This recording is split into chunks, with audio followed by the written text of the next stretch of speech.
Cares Diaz. I teach at Escola Ramon Llull. It's a very small school which is in the center of Barcelona, and I teach students who are from 9 years old to 16 years old. Yeah, it's a competition which was run by Macmillan. It's called Teachers at the Heart, and they were calling teachers all over the world who had made a project which meant something significant in the school.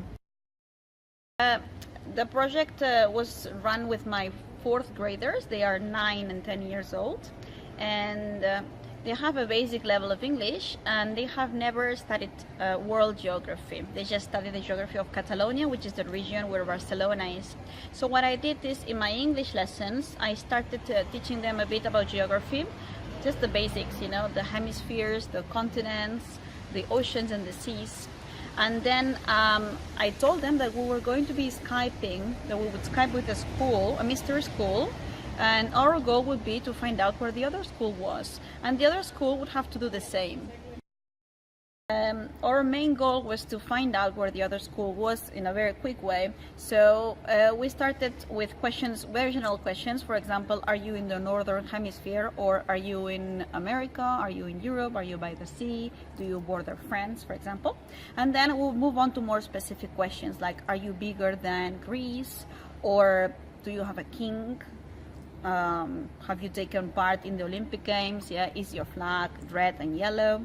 So this is what we did. We prepared the questions and we practiced through role playing. I would choose a country, and then my students would have to ask me questions, and I would have to do the same with them, because they were very new to the geography of Spain. So, you know, we had to practice lots and lots and lots until the day arrived when we played our first mystery Skype game. Marathon was a continuation, a set of mystery Skype games, which we did in May last course, and we had to organize it very carefully, because we had to have a parents meeting asking for permission for the children to stay at school and sleep. Right? As it was a marathon, it lasted 24 hours, and the children started coming to school on a Thursday evening at 7 p.m. and they didn't leave school until Friday 5 p.m. This meant, well, not 24 hours, but 22 hours of almost non-stop mystery Skyping.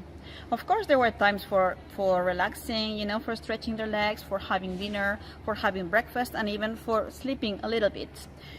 Overall, we did 12 connections with different countries, and it was such a nice experience, unforgettable.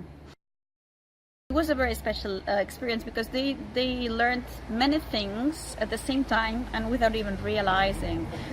They learned lots of English, spoken English, lots of fluency. They learned not to be afraid to speak to people who they don't know.